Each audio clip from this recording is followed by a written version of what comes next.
Okay. Hello, comics people! Ako si Mel Kasipit. Welcome to Indie Comics Podcast Live. Ito, surprise live.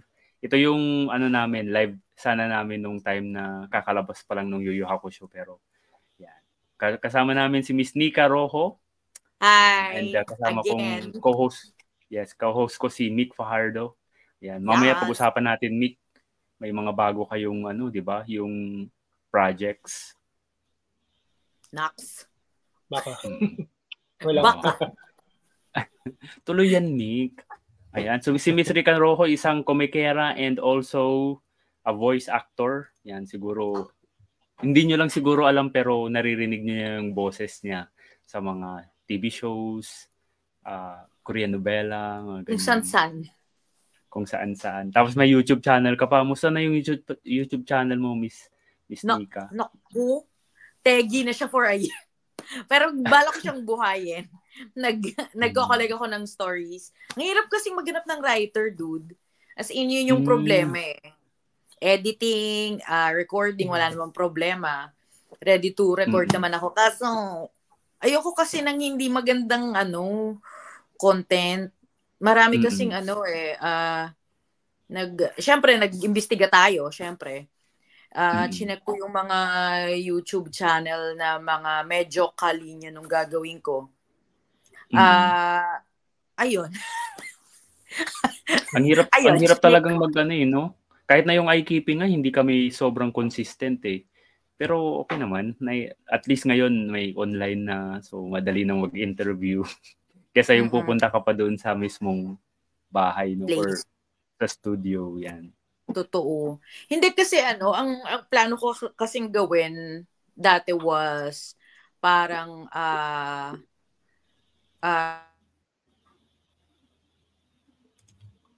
nagbabasa ng stories, pocketbook stories, ganyan. Hello, sorry no. Pocketbook stories dapat. Kaso ang hirap talaga maghanap ng writer na okay. Kasi maarte ko. Gusto ko babasahin ko na lang. Ayoko nag-e-edit ng kwento. Kasi sa kanila yun eh. So, parang di ko na job description yung mag-edit ng mga So, gusto ko sana polished na. Kapag pag gagawin na, literally, babasahin arte ko na lang siya. Okay. Ang hirap kasi, hello? Oo. Sorry. Ang hirap kasi kung ako pa yung mag-edit mamaya, pang magawa ko dun sa kwento niya, 'di ba? Ayun, ako nung half-assed na kwento. Alam mo 'yun. Bilang nagko-comics kayo for sure. Alam niyo yung sinasabi ko. Oo. Pero ako kasi curious lang, ibang din yung content creation. So talagang importante rin pala talaga yung may plano talaga, hindi yung parang spontaneous lang na. Kasi compared din sa pag-vlog, 'di ba, minsan may mga iba na lang, parang hindi mo rin iisipin na parang walang plano din. Tapos parang alam mo yun. Pero minsan kasi parang akala mo hindi planado pero din eh. Scripted din. Diba? Well, yun. Kaya na-hold siya ng matagal. So, feeling ko baka magbago ako ng format. Nagko-collect lang ako ng stories. Kasi para, at least pag nilaunch uli, marami ng bala at least. Good for a month yung content na ilalabas para hindi na siya mabitin. So, kung gusto nyo magsulat ng love stories, kontakin nyo ako. Si Miss Tepay. Galing-galing ni Miss Tepay. Ay, oo. Dream namin kasi may isa akong kasama sa work na gusto din yung duty ka na ba? So parang iniisip namin, parang maganda to. Parang maganda gawin to. Inaisip mo ba, Miss Nika, na yung very short video like sa TikTok ganyan or Reels imbis na sa YouTube na mas long form? Actually, kakagawa ko lang ng account for TikTok. Kaso, ayoko kasi nung content na ako, ewan ko, nawi-weirdo. Yung makikita yung mukha mo, ganun. Oo, yung parang, medyo nakikringe ako. Wala ako dun sa na nandun yung mukha ko. Kasi may mga voice actors, marami na actually, na nagko-content na talagang yung tungkol sa work, na nagsasample sila, na awkward sa kanya. As in, sabi nila, marami ka naman pwedeng gawin for sure. Ganyan, ganyan, ganyan. Marami kang pwedeng ma-content. Yung hindi lang ako comfortable na gawin siya eh. So, ewan ko, paano ba? May kilala ba kayo nagko-comics na nag-grabing content ng sarili? Kasi ang hirap eh. Mahirap eh. Nag-aano lang din ako, nagtitingin-tingin lang din ako sa mga nakikita ko, tas yun, ginagaya, ganyan, or mahirap eh. Mahirap kasi gumawa ng content na para sa sarili mo, yung ikaw yung ano. Ang medyo awkward na yung dating. Ang cringe. Ewan ko. Yun nga, may cringe factor nga. Ewan ko. Bilang entertainer, hindi ko alam kung bakit medyo ako sa kanya. Pero ang dami kong kasama sa work na magaganda yung contents nila eh. Like si Dan Capuchon, maganda yung content niya sa mga VO niya, yung girlfriend niya, inaano niya, gino-joke niya yung jowa niya. Fun siya eh. So, parang hindi ko alam kung kaya kong maging funny. Ang hirap pa. Minsan mahirap din gumaya kasi kung hindi mo personality yung ganun, parang mahirap. Ayan. Miss Nika, balikan natin yung nakaraan. Paano ka nagsimula as a voice actor? Ano ba siya, nanonood ka ng mga anime, cartoons noon, tas gusto mo, gusto ko yung ganyang trabaho? Or paano mo na-discover yung pagiging voice actor na as a job? Actually, bilang batang 90s naman yata tayong tatlo dito. Syempre, lumaki tayo sa free TV. Syempre, naman tayo, at least kami, hindi naman mayaman. So, ang access ko lang sa anime was, local TV. Tapos, syempre, dubbed. Na ang dami kasing Japanese content nun, anime, may mga sentai, tokusatsu. So, ang niya, lumaki talaga ako na yun yung pinapanood at hindi lang basta lumaki na yung pinapanood. Gusto ko talaga siya. As in, nagkaroon ako maraming friends because of it sa school. Na sadly, karamihan puro boys kasi yung mga girls, ewan ko kung bakit tayo. Hindi sila mahilig masyado sa ganun. Saya kaya. Diba? So yun. Nung napasok ako sa dubbing, because of Tita Lucy Quinto, nalo ako sa dubbing contest noon. Pinag-try niya akong magsulat ng script kasi mas yun ang kailangan sa dubbing, mga scriptwriter. Nagawa ko naman siya, na natuwa naman yung mga voice actors na gumamit ng script. And then eventually, napunta na ako sa ABS, tapos nagsulat and nagdub na ako under Ronnie Abario, Daisy Carino, yung mga sila yung nag-direct ng Naruto, ng Crush Gear noon. And eventually, napunta rin ako sa Telesuccess, ang baluarte ng Ghost Fighter na anime, Slam Dunk, Hunter x Hunter, and so. Ano yun? Gaano siya ka early sa mo? Graduate ka sa college tapos voice actor na yung naging trabaho mo or may naging trabaho ka pa before? Hello, nawawala yan. Hello? Yes. Hello. Yan, nawawala, yes, sorry. Yan. So, yun. Eventually, nung napunta na ako doon sa kung sang studio, syempre marami ka na rin makikilala, makakabuo ka na ng network. And then, that time kasi umuso yung audition for TV5. Kasi nag-revamp, di ba dati ABC5 yun. Tapos naging TV5. Yes, di ba? So, dumami yung cartoons nila from Nickelodeon for Cartoon Network. Tapos nagka-anime din sila. So, audition basis yon lahat. Halos. So, nagkaroon ako ng chance na makakuha ng mga roles because of it. Dahil nga addict tayo sa TV, advantage yun. Kasi very familiar tayo dun sa mga materials na pinagawa sa amin noon. So, kumbaga ko na siya, aral ko na siya. Nung sinalang ako sa studio, alam na ko anong gagawin ko. Oo. Nung time na yun, may maganda ka ng microphone para makapag-practice, ganyan, or ano pa? Actually, wala. Kahit headphones, wala ako. na nagka-pandemic lang kami nagkaroon ng mga ganung bagay. Ano lang talaga? Puso lang. Skills. Skills. Saka wala pang paano ka nagre-rehearse? So lang, hindi recorded yung rehearsal mo, basta practice lang, ganon. Sa banyo lang, pag naliligo. Hindi. Kasi naman, paano ba? Hindi kasi puso nun yung home recording. Kasi sino ba naman nag-aakalang magpa-pandemic, di ba? Pwede pala yun. Tas iyon, kaya usually, pag salang mo sa studio, yun na yun eh. Pag nasa bahay ka, mag-isa ka, pag naiisip mo, siguro iisipin mo kung paano gagawin. Gagawin mo ng konti. Pag mag-isa ka, tatry mo siya. Pero hindi yung talagang todong rehearse. Siguro ginawa ko lang yun ng todos for the audition for Black Panther. Yun lang. Pero other than that, wala akong ma-recall na ko siya. Na masyado ko siyang inisip. Parang ganun. Oo. Galing may tanong ako. Yes?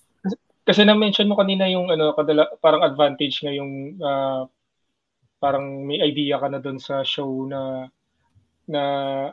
pagdadaban mo. Meron bang time na parang hindi ka talaga familiar at all tapos parang nag-audition ka for that? Wala ka talagang alam kung sino character yung or parang no idea ka talaga at all na experience mo na ba yung ganun parang nag-audition ka for that? Ay, oo naman. Hindi lang audition. Actually, may mga recording na pre-cast ka na. So, aalamin mo lang yung title nung gagawin nyo, ng movie. Then, hindi mo alam kung sinong ibibigay sa'yo na character. Malalaman mo lang pagpasok mo na ng booth. So, explanation na lang nung director kung anong gagawin, kung sino yung character, kung anong klaseng character siya. And then, yun lang yung yun lang yung usually nangyayari. And then, prediction. Parang pag in-explain sa'yo, magigets mo naman kung anong klase siya, kung anong character siya. So, magkakaroon ka ng idea kung paano siya gagawin. Pero syempre, ang basis mo pa rin yung nasa monitor. Gagayahin mo lang talaga yun. Kung pwede mag-preview ka ng konti para magka-idea ka. Pero maganda rin talaga yung sinasabi ng director, yung background ng character. Kasi alam mo kung saan ka nang gagaling. Kasi mahirap yung papasok ka lang na maganda lang yung boses mo pero blank yung sinasabi mo. Maganda yung may intention. Kasi yun yung papasolid dun sa performance. Yung intention nung ginagawa mo. Ayos. Mag-shoutout tayo sa mga nanonood. Marco OG, hello. Hi, Marco. What's up? Si Sir Bong Redila. Yan, Happy Valentine's. Happy Valentine's, comics people. Taktong-takto kaya yung YouTube channel mo tungkol sa pag-iibig, promote natin. Oo nga The Kilig Pill. Mag-subscribe ka. Para dumami subscribers ko. Totoo. Yan. Tignan natin. Ayan. Miss Nika, ano yung first job mo? Voice acting na talaga or may mga naging work ka pa before? Wale. As in, after, hindi pa ako gumagraduate, nagdadub na ako. Mga siguro, ang graduation namin kasi sa PUP noon was April. Nag-start ako November before ako gumraduate. So, yun, pasalubong. Hindi pa ako tapos sa thesis ko.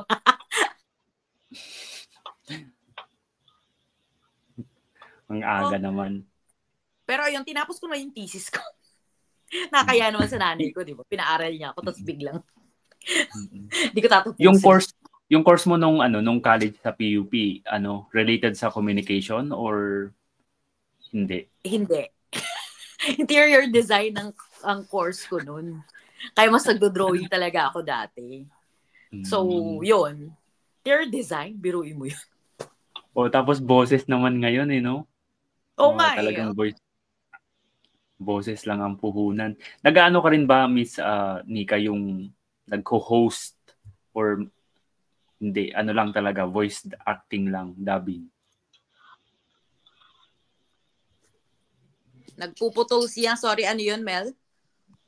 I mean, meron ka bang ibang ginagawa aside from voice acting, like hosting, ganyan, or hindi na? Voice acting. Actually, hindi ko siya na-try.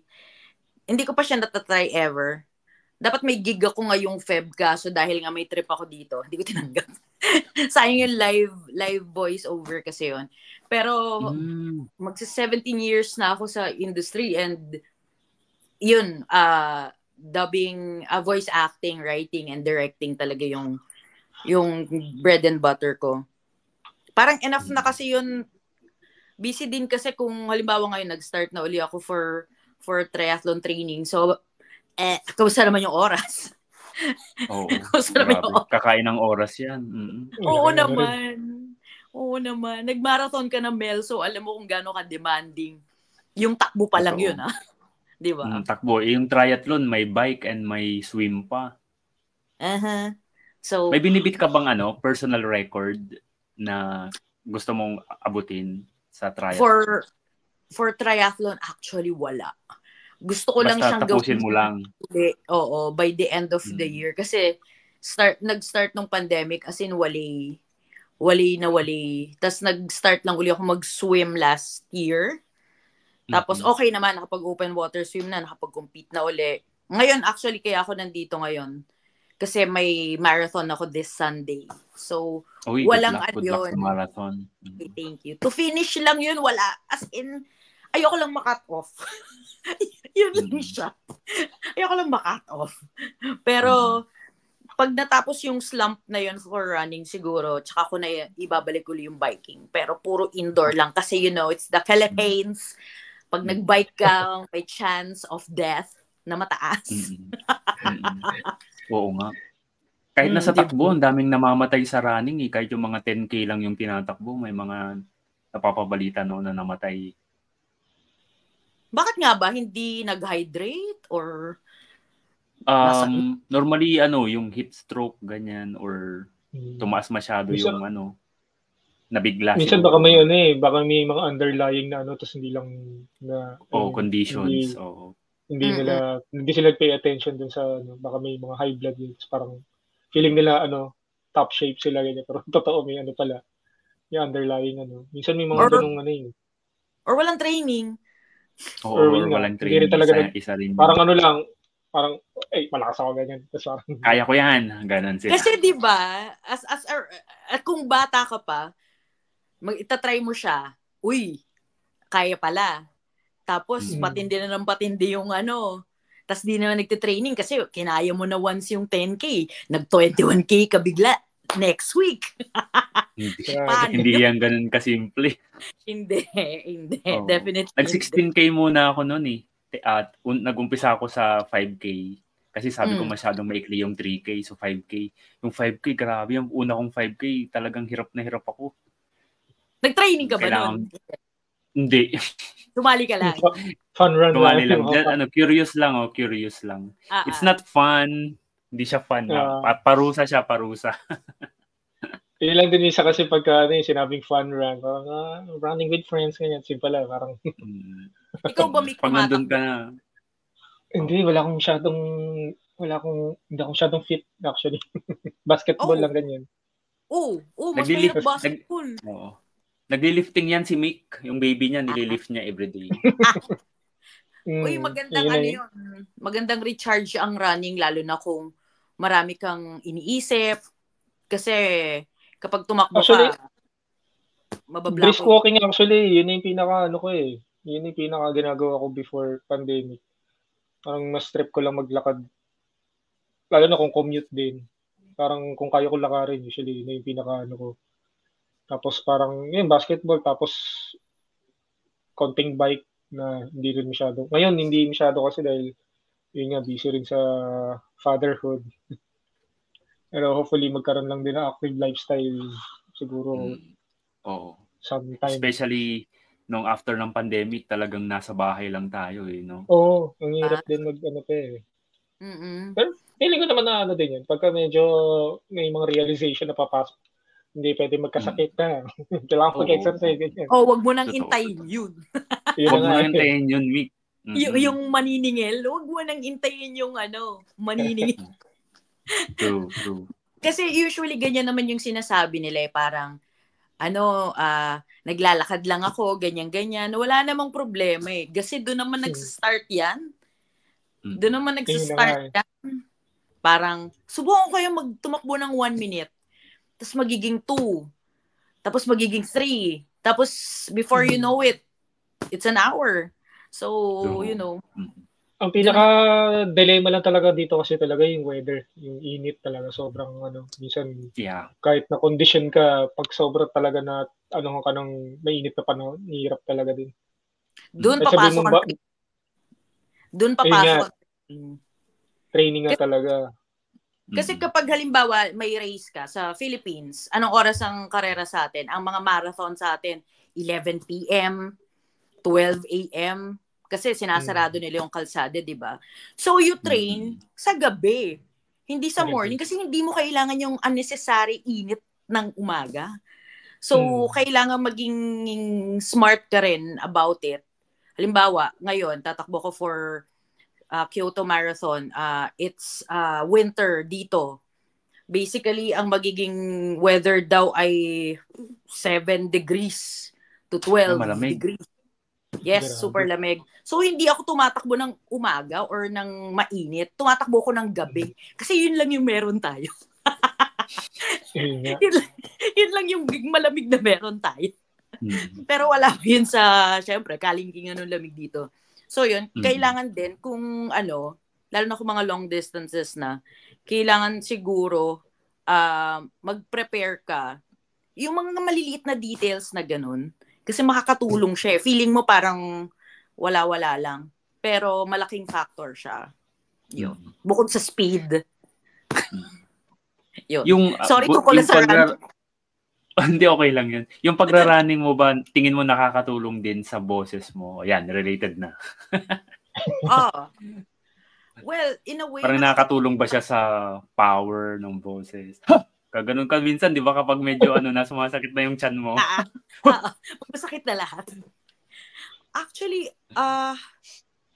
well, yung endurance. Kasi, ako kapag nag-record ako, nakatayo ako eh.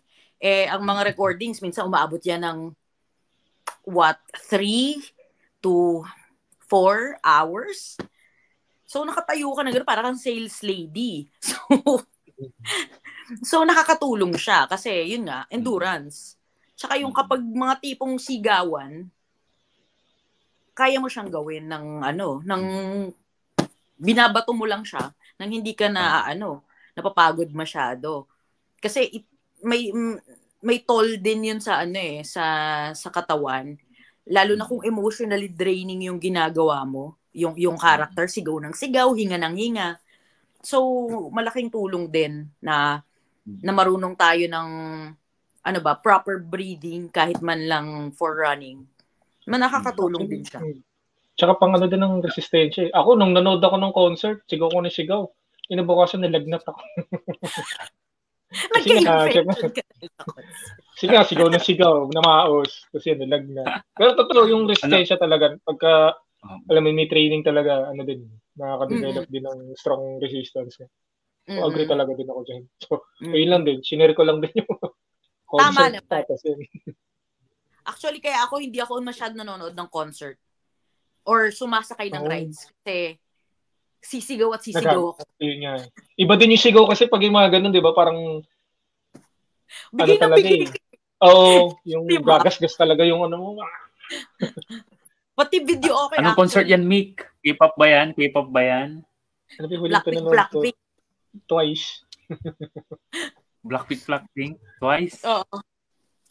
Twice yung pinanood mo, pero isang beses ka lang nanood. O 2 beses? Wala tayong pera. Pero 2 days yun. 2 days yung concert nila. Twice. So, twice. Pero 1 time lang nanood. So, twice nga. Twice. Twice nga concert nila. Twice. Dapat 2 beses. Kasi twice yun eh. Hindi ka totoong fan. Gustuhin ko man. Na yun mga 15,000 yung ticket yata doon. Diyos ko. Ayun na nga eh. Gustuhin ko man na 2 beses, di kaya. Grabe. Tama na isa lang. Experience lang din naman, yun lang din naman ang ano doon. Hindi naman kailangan magpa super hardcore. Nabanggit mo, Miss Nika, na ano ka, parang batang 90s tayong tatlo. So, nagki-K-pop ka rin ba o hindi ka masyadong mahilig sa K-pop? Hindi. Kagaya ni Mick. Hindi. Kasi, ewan ko ba, trabaho, medyo related kasi yung trabaho ko sa K-pop eh. So, hindi masyado. Mas siguro J-pop or J-rock. Halimbawa yung Radwimps pupunta sila. Mas yun yung panonoorin ko versus K-pop. Pero no, magaling talaga magaling ng K-pop pero hindi siguro lang ako fan. Pero okay siya, maganda siya. Papakinggan ko siya pero hindi siguro ako magbabayad for it. Ako din actually, hindi ako super fan ng K-pop pero na-appreciate ko yung mga kanta nila. Magaling sila, di ba? Well, ako medyo na. Pero ako hindi rin super extensive din yung pagiging fan. Parang ayun lang din actually magaling sa K-pop. May ano sila parang yung kada artist parang hindi siya kalat na parang kailangan mong ma-appreciate lahat para maging K-pop fan, parang ganoon. Oo. Parang enough na ko na rin nga twice. Maganda na yung ano nila I mean, isang artist lang pero parang pag naging fan ka nun, okay na hindi mo na kailangan maging fan ng Blackpink, hindi mo kailangan maging fan ng ganito. Para lang masabing ano ka sa K-pop. Kasi parang may similarities talaga sila Parang yun din yung ano sa K-pop. Parang alam mo yung kahit competitors sila in a sense, parang may ano talaga. Parang sila din yung nag-ano ng trend. Tapos parang collectively, yung trend na yun, minsan na-adapt nila into the whole ano nila, parang scene. So parang yun lang din yung nakakapag ano sa kanila. Pero hindi rin ako yung parang gusto ko rin yung Blackpink, gusto ko rin yung ganito. Hindi. Isa lang. Hindi ko nga mostly isa lang talaga. Yun yung pinaka may mga na yun mapakinggan ako iba na okay, maganda yung ano nito pero hindi yung to the point na pakinggan ko yung buong album. Mostly ano lang. So doon talaga yung fan base sila doon magaling sila mag ng fan base din. So doon ka mahuhook Pero yun, syempre, ano din. May trip ka din talaga na ano lang. Sa bagay, kasi nung lockdown. Sige, go ahead. Nung lockdown, parang yung BTS, alam ko lang na BTS siya. Sabi ko nga, hindi ko sila ma-differentiate masyado. Kasi nga, hindi ako masyadong fan. Pero nung napakinggan ko yung isang kanta lang nila, Dynamite yata yun, parang sabi ko may sa demonyo ba tong kantang to? Kasi buong araw siya nasa isip ko. May yung mga hook ng kanta nila parang hindi talaga mawawala sa ano. Yung ano sa kanila Ang galing-galing nung recall ng mga kanta. So yun lang ang ano ko sa K-pop. Pero very good sila. Yeah, yung K-pop galing sa Korea yan sa mga Korean novela and Korean movies. Ilan na yung mga na-dub mo, Miss Nika, na Korean drama? Marami-rami na rin Hindi ko na alam. Ang dami na. Diyos ko. Sabihin na lahat natin simula pa nung 2010. 20 ano na ngayon? So, 2024 na. Ang dami. Sobra. Literally, hindi ko masabi kung ilan. Hindi ko alam.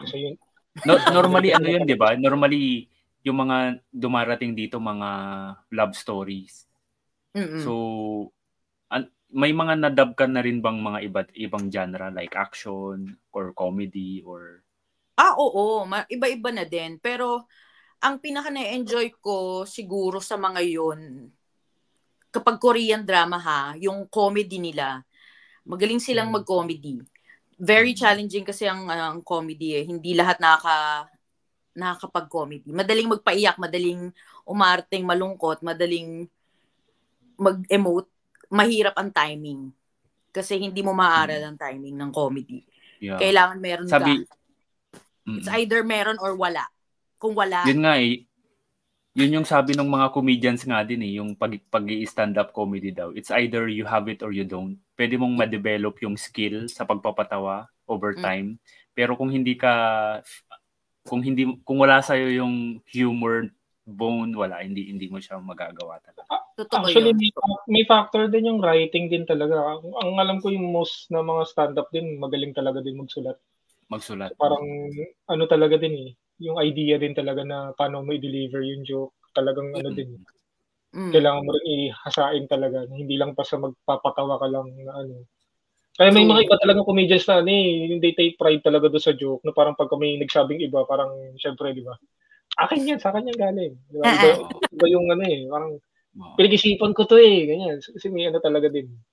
May ano talaga siya na kailangan mong sulat talaga to ano. Tapos yung delivery na lang din.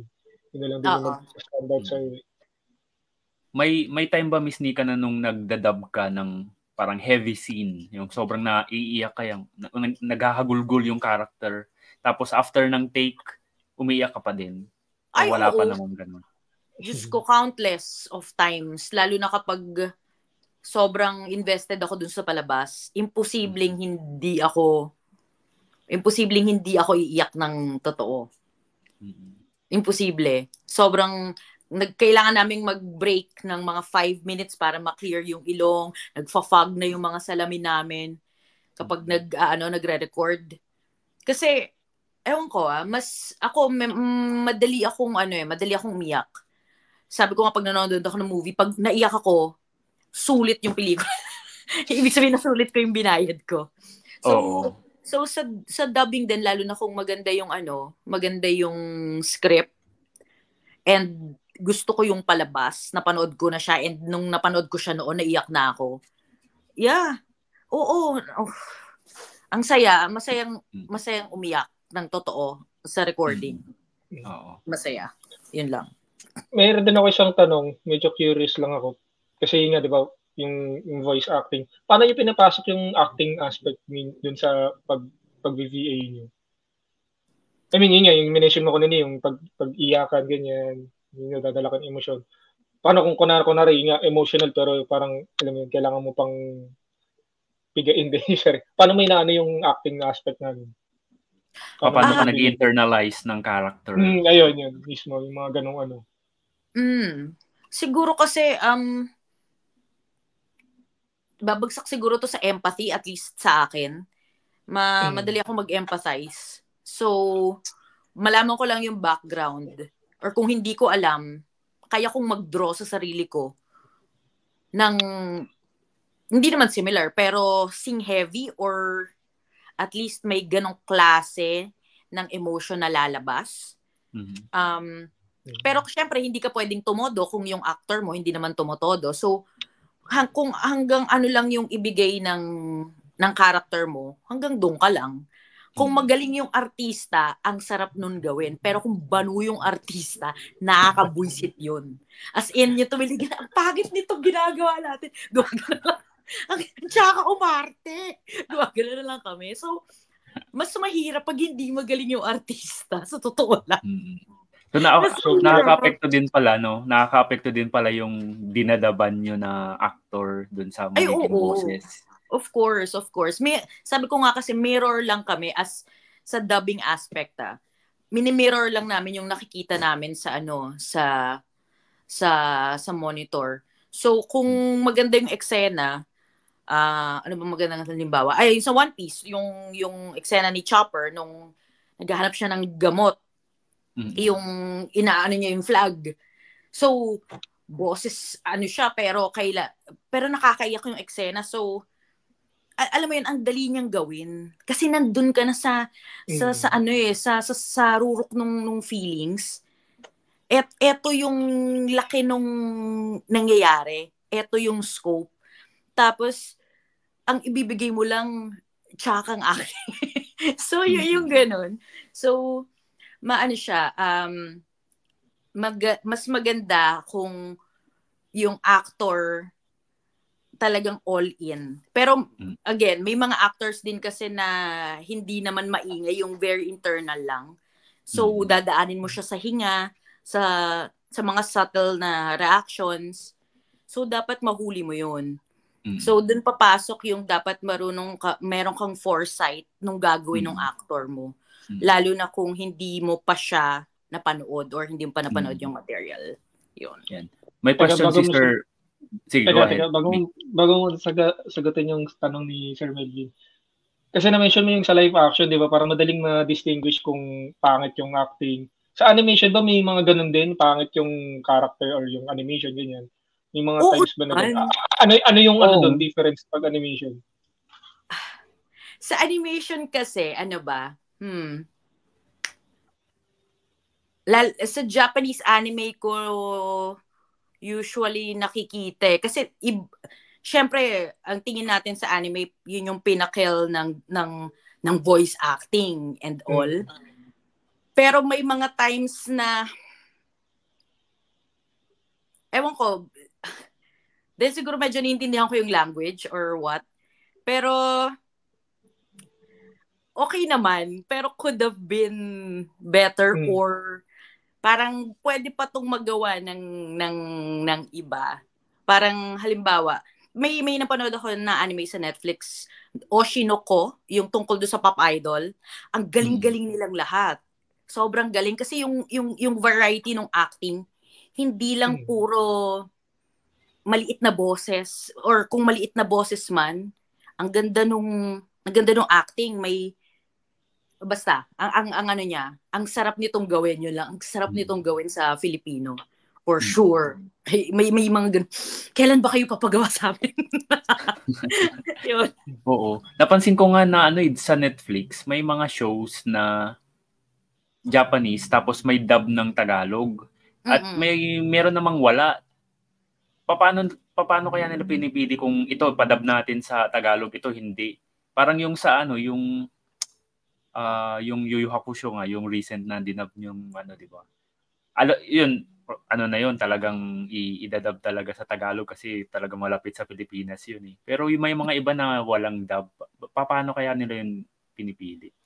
Actually, hindi ko alam eh.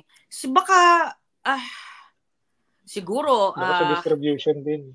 Yeah, or meron silang, research kung gaano to ka, effective in Filipino or gaano kalaki yung chance na mag-hit to. So,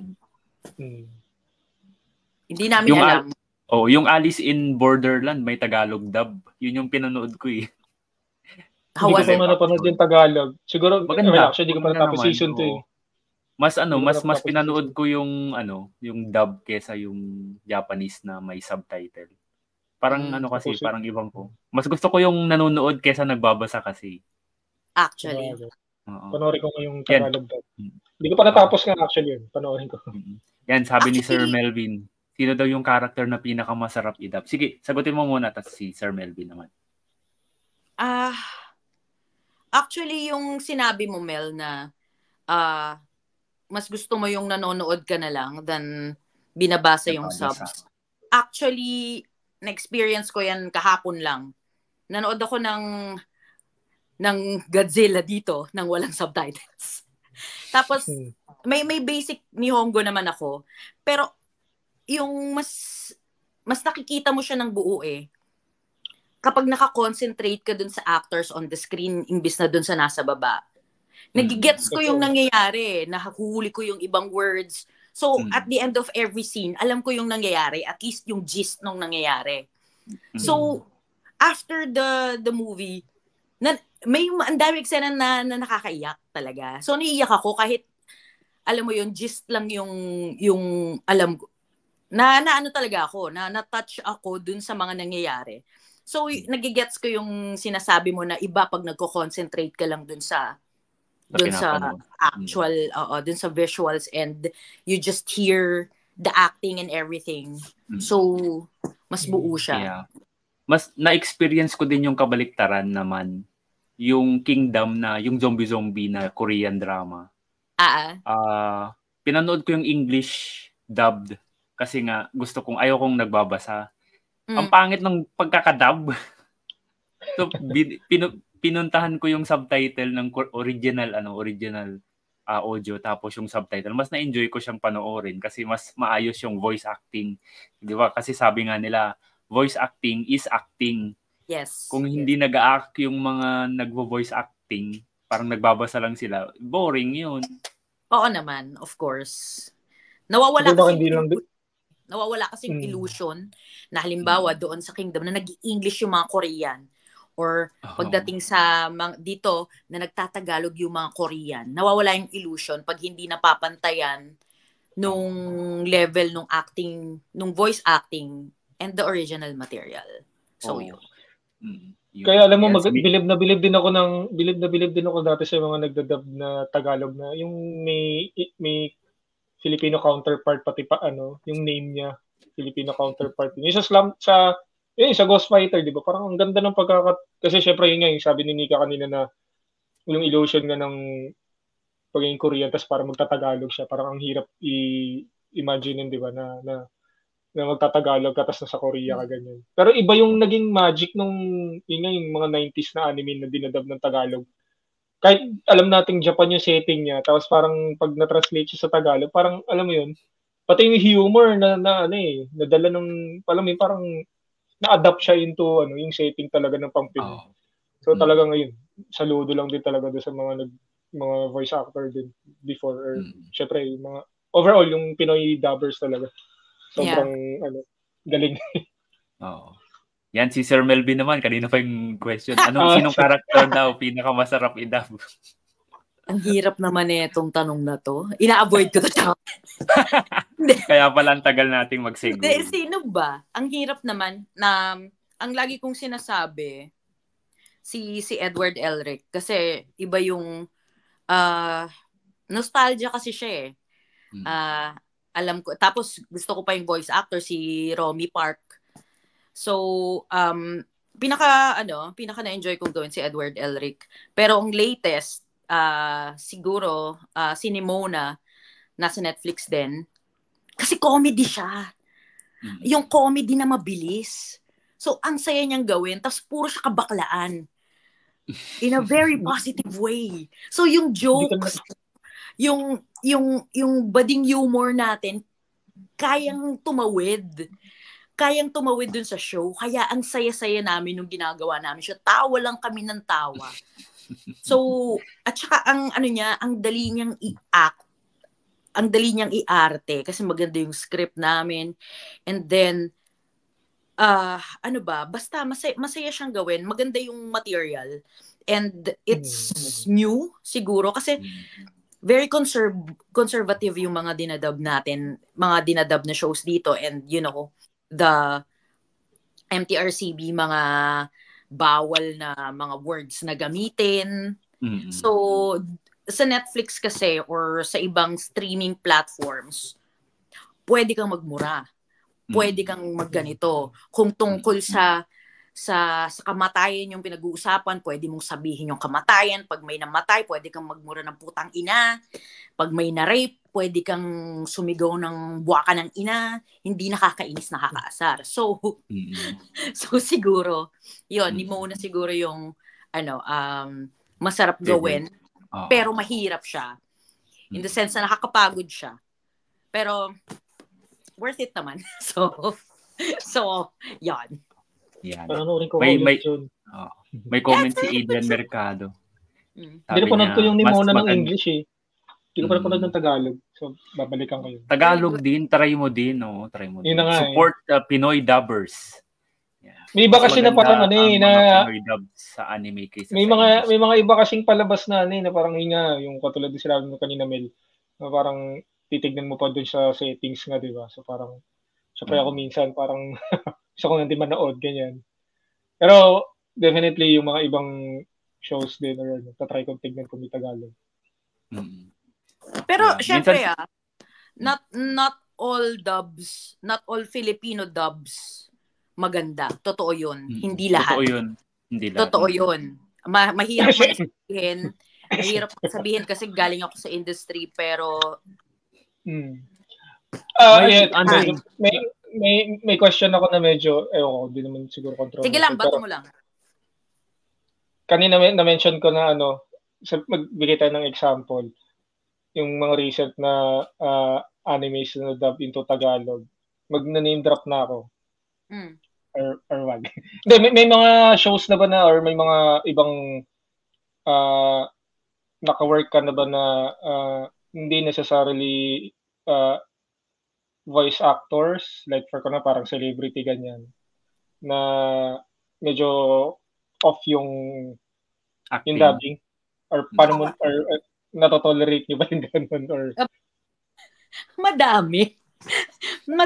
Pero, again, sa lahat naman ng industry, ganun eh. Hindi ka makaka-expect ng lahat maganda.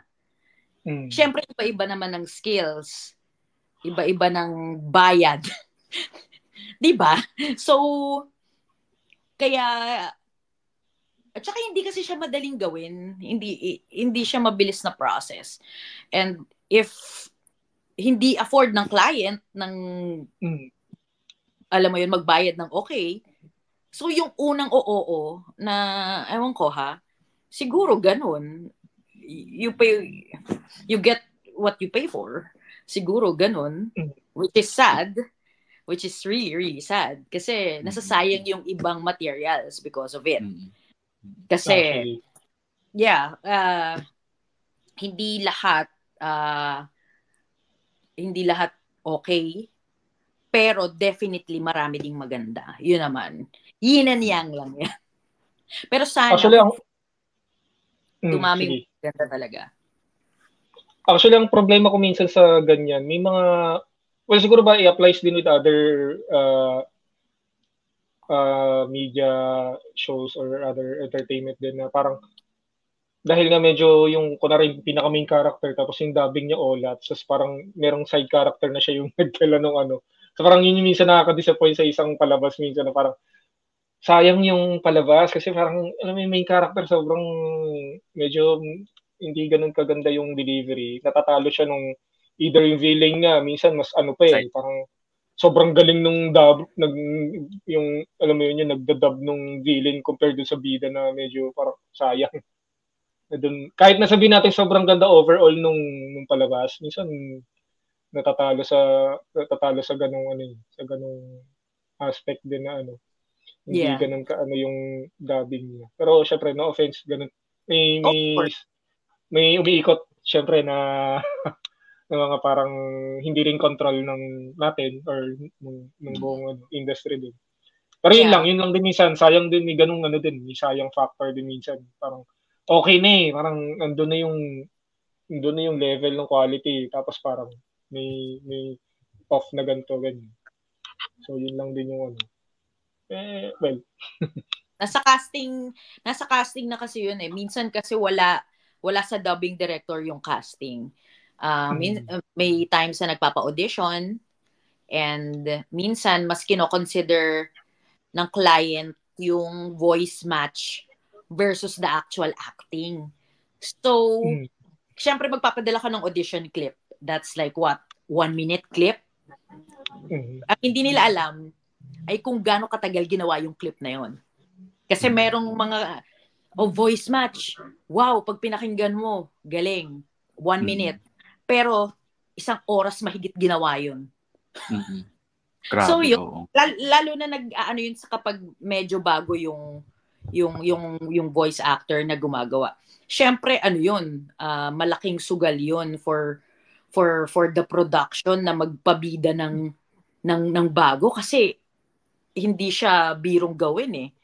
Dapat kung trooper yung makukuha mo, hindi naman lahat trooper, di ba?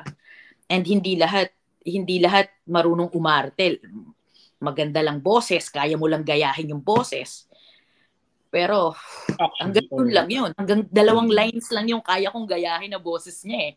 Pag pinagtagal, hindi ko na siya kayang gawin. So, yung ganun. Maraming considerations kasi. Minsan wala sa dubbing director and yung client mismo yung nagde-decide. Minsan kasi meron din talagang na maganda yung boses pero yung acting aspect yun yung hindi masyadong kuha. Yung boses lang minsan. Pero pag yung delivery ng paano mo siya sabihin ng galit pero gantong boses, minsan yun din mahirap din siyang talaga. Kaya mo imimik yung boses, di ba? Kung boses lang, pero yung kung idadub mo na siya ng mahirap. Yung acting na rin talaga, kailangan may ganong skills na rin. Yes. Ano yung Miss Nika, yung status ng voice acting sa Pilipinas? Pasikat ba siya? Lumalaki ba siya? Compared nung nag-umpisa ka 10 years ago, more than 10 years ago? Definitely. Lalo na nung pumasok yung mga streaming platforms. Nung nagsara yung ABS-CBN, nagpanic kaming lahat. Kasi syempre, parang tinanong nga ng mom ko, ilang percent ng work mo ang galing sa ABS-CBN? I told her, siguro mga 40%. Oh, malaki yun. Then, start ko palang mag-direct for ABS-CBN ng mga dubbed shows nila. So, malaking kawalan talaga siya for us. Nagulat na lang kami nung dumami yung nagpapadub na streaming platforms. Nung pandemic, dumami ng grabe ang trabaho namin. As in, dumami siya. So, I think maganda. At saka, nag-iiba na. Sabihin natin, ibang era na ng dubbing. In a good way. Kasi mas naging, na tayo, faithful dun sa materials. Hindi na natin binabago yung mga things dahil lang trip natin. Alam mo yun? Hindi na binabago yung Yusuke, magiging Eugene. Well, hindi. Ano naman ako? Yung sa pagbabago ng names, that's fine. Pero yung minsan kasi, may mga narinig akong kwento na napagtripan lang nila or what. Pero iba kasi, iba-ibang story din kasi. Pero kung ikaw, yung kwento mo, ginawang animation, pinadub, kaso ginawang ganito, matutuwa ka ba? So, respeto din dun sa creator, syempre. Dun sa material na... Yeah, that's not yours. Kaya bakit mo babaguhin? Diba? Sino ka para baguhin yan? Diba? So, tsaka yung yung censorship natin dahil nga medyo yung Netflix nga, yung mga streaming platforms, hindi na sila masyadong conservative na wala nang nagsisensor. So, pwede ka na magmura, tangina mo, ganyan. Yes, di ba? Kaya may narinig may narinig akong comment dun sa Yu Yu Hakusho na parang, bakit ang jologs daw ni Eugene and the Alfred? Dude, jologs talaga sila. Jologs talaga sila. Delinquente sila. So, hindi ko na mag-English. May mga comments ako dun sa mga binago nilang aspect ng Yu Yu Hakusho, pero definitely na-enjoy ko yung yung fight scenes. Ang ganda ng mga fight scenes dun. Yeah. Maganda yung mga pinasok nila, yung mga manga elements talaga, hindi lang siya mostly anime. Kaya yun lang, may mga iba na sayang, sana kung na-expand pa, medyo magiging better sana. Pero overall, okay naman din. Yung quality niya talaga, dubbing talaga yun din yung nagpaano. Well, kasi nostalgic din talaga yung Filipino dub, so talagang yun din yung nagpa-ganda rin sa show. Ang ko kasi dyan, nung binigay yung Yu Yu Hakusho dun sa director namin, kay El Genovata, syempre pinanood namin, kasi nag-assistant director ako for her. And then, nagsulat ako ng isang episode. I did episode... Hello? Sorry. I did...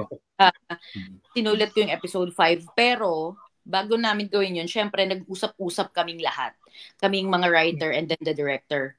And everybody on the team, especially the writers, were all fans and familiar with the show. So, ang directive sa amin was, gawin natin tong nostalgic, pero hindi tunog unang makaluma masyado. So as much as possible, ako nag-review pa ako ng mga episodes sa YouTube. Kasi yun yung part na inano si Alfred ni Toguro. Tinignan ko yung line na sinabi ni Alfred doon sa Filipino. So, parang chinek ko din yung translation in English and dun sa actual Japanese. Sabi ko, okay. So, pwede pala yung ginamit nila nun. So, medyo nakapattern ng konti doon. At least yung scene na yun. Kasi iconic yung scene eh. So, as much as possible, gusto ko siyang ilapit dun sa narinig mo nung bata ka. So, pati yung mga tapusin, alam ko ang translation nun ay parang yaro-yaro. Pero siya so pasok pa rin siya eh. It's yaro is do it eh. So tapusin ano yung act na gusto niyang gawin, patayin, which is in Filipino, tapusin. So pwede siyang ipasok. So doon kami natuwa, shit, mapapasok natin to. And then especially the insults nung tinatawag ni Alfred ni Quabara na bansot si Ye. So yung mga ganun, ang dali niyang laruin kasi nasa memory mo siya eh. So ang saya niyang gawin, lalo na kapag nakapagpasok ako ng something na narinig ko noon sa show. So parang so sinasabi sa GC namin, napasok ko yung 100%, lalalala. So masaya. Yung something na masasabihin din talaga ng delinquent yun, talagang barambado na Yes, kaya ang saya nga pagbago na si Eugene. Delinquente ka eh. Di ba? So, pwede ka magmura ng konti. Talaga. May question lang din ako kasi yun yung sa writing din. So parang hindi lang talaga siya more parang itatranslate mo lang literally, no? Meron talagang parang research din. Kailangan mong tignan yung translation sa English before mo siya into Tagalog or parang i-flip mo rin talaga yung original dialogue from Japanese to English, tapos from English to Tagalog. Di ba? Parang hindi lang siya parang itatranslate mo lang literal, parang hindi. May talaga siya. Kailangan alam mo yung character eh. Sabi nga nung isang mentor ko ni Kuya Rudolph Baldonado, voice of SpongeBob, ang niya, translate kung paano magsalita yung character. Don't just yung manner din talaga yun. Pag gumawa ka ng lines, translate mo siya and you act it out based on your character personally. So, gagawin mo siya kung anong sasabihin ng isang high school delinquent pag nakikipag-away, pag nakipagkulitan. So, doon mo siya lalaruin. Doon bas kasi din yung flavor. So, yun. Bilis ng oras, mag-iisang na tayo. Alas 10 na dito. Anyway, Miss Nika, ito na lang. So, paano yung kasi maraming mga nanonood ngayon ng mga nagdadub na Korean novela, K-drama, ganyan. Yung mga Hollywood movies, dinadub na rin eh. So, ano yung ma-advise mo sa mga gustong pasukin yung dubbing or voice acting as a trabaho? Siguro, dapat kasi marunong ka talaga umarte. It doesn't matter kung gaano kaganda boses mo. Dapat marunong kang umarte, marunong kang sumunod sa director, and then do your assignment. Pag alam mong pupunta ka sa audition, aralin mo, huwag kang pupunta ng wala kang alam. Definitely, alamin mo man lang yung title ng gagawin mo. May hugot yun Hindi, kasi yung parang wala kang tulog tapos kinabukasan ang gagawin mo pala The Revenant o yung mga ganun. Paano mo gagawin yun, di ba? So, kailangan mo ng tinding tulugan. So, yun yung kailangan mag-prepare ka. Kasi, trabaho siya eh. Professionals tayo dito. Ayokong tinatawag siyang racket kasi it's not. And, na talaga? Profession. Yes. Hindi siya madaling gawin. It may be fun. Pero, hindi siya madali. Kung mabilis naming matapos yung mga episodes, dahil yun, sa tagal na namin itong ginagawa. So, don't expect na madali siya. Dahil hindi. Masaya lang siya. Yung mga... Hindi lang siya passion lang. Kailangan talaga pay attention ka talaga dun sa Di na usong passion. It's yun na nga. Overrated ang passion. Na you love it, that's why you do it, then you get underpaid. Hindi. At alam mo kung anong value mo as a professional. So, wag kang oo ng oo. Yung mga yung mga kids ngayon, dapat ma-realize din nila yun na ano lang. Hindi Hindi kasi, ka mabubuhay sa passion nila. yes, and ano siya, nagsa-start siya ng abuse. Sa totoo lang. Parang sa... Exposure ka mo, no? Bibigyan ka exposure, ganyan. Yes, of course. Sa kahit sang industry, comic book industry, dubbing industry, pag may isang nagbaba ng rate, lahat kayo madadamay. So, marami kita ng mga posts sa Facebook. Hindi, sorry, medyo tunog rant na. Looking for voiceover para lang to sa mga amateurs or newbies. Tapos, hindi sasabihin yung rate. Sasabihin budget. Yung ganun, parang, what? So, ina-expect nyo na tatawid yung hindi maganda. So, kaya bumababa yung standards natin sa kung ano-ano mga bagay. From politicians to shows, to dubbing. So, comic. So, alam mo yon. So, dapat matuto tayong protektahan yung industry natin. Your industry, our industry. Huwag tayong papayag na mag-lowball. Pag may isang nag-lowball talaga, apektado lahat. Yeah. So, yun. Ayun. Okay. Yan. Thank you, Miss Nika. Ang dami nating natutunan sa Ulitin natin to kasi marami pa tayong hindi na na natakal na topic.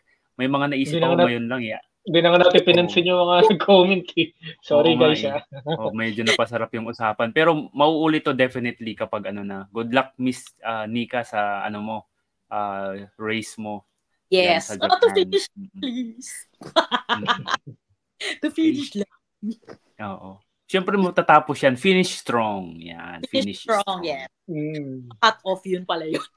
Oo. Yan. So thank you everyone sa mga nanood. Thank you Miss Nika. Thank you Mick. Please watch the complete video dun sa YouTube channel ng Indie Comics Podcast at subscribe na rin kayo para mas marami pang makanood nitong channel. Yeah. Thank you comics people. See you next time. Thanks guys. Bye-bye.